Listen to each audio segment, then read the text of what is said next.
গুগলে যদি কখনো সার্চ করেন ফুটবল ম্যাজিশিয়ান কিংবা ফুটবল জাদুকর, তবে যার নাম আসবে তিনি আব্দুস সামাদ, একজন বাঙালি ফুটবলার যাকে এই নাম দিয়েছিল ইংলিশ মিডিয়া। যারা সহজে অন্যের প্রশংসা করতে চান না তারাই কিনা করেছিল এরকম প্রশংসা। ভাবা যায়? ভাবতে হলে আগে জানতে হবে এই আব্দুস সামাদের ব্যাপারে। কে ছিলেন এই ফুটবলার? 1885 সালে যার জন্ম, 1964 সালে মৃত্যু। তবে বিদায়ের আগে নিজেকে প্রতিষ্ঠা করে যান ফুটবল জাদুকর হিসেবে।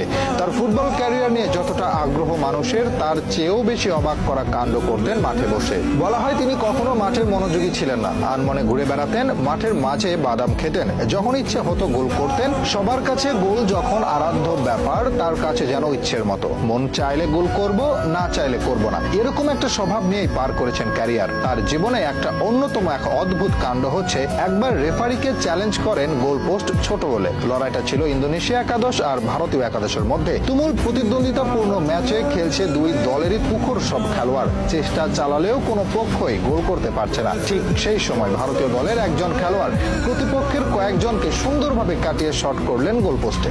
বল পোস্টে লাগলে রেফারিকে গিয়ে বললেন পোস্টের সাইজ ছোট, সেটা মেপে দেখতে। রেফারি ভাবেন মজা করছেন সামাদ, তবে তার জোড়াজুড়িতে পোস্ট মেপে দেখা যায় সত্যিই পোস্টের সাইজ ছিল ছোট।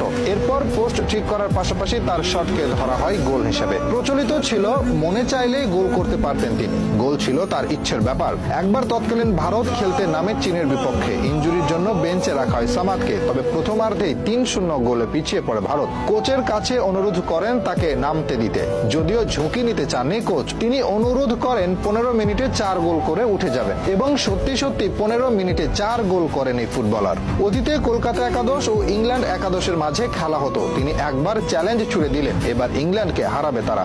অহংকারী ব্রিটিশরা কথাটা ভালোভাবে নেয়নি, তারা চেয়েছিল ভারতকে বরাবরের মতো গুঁড়িয়ে দিতে।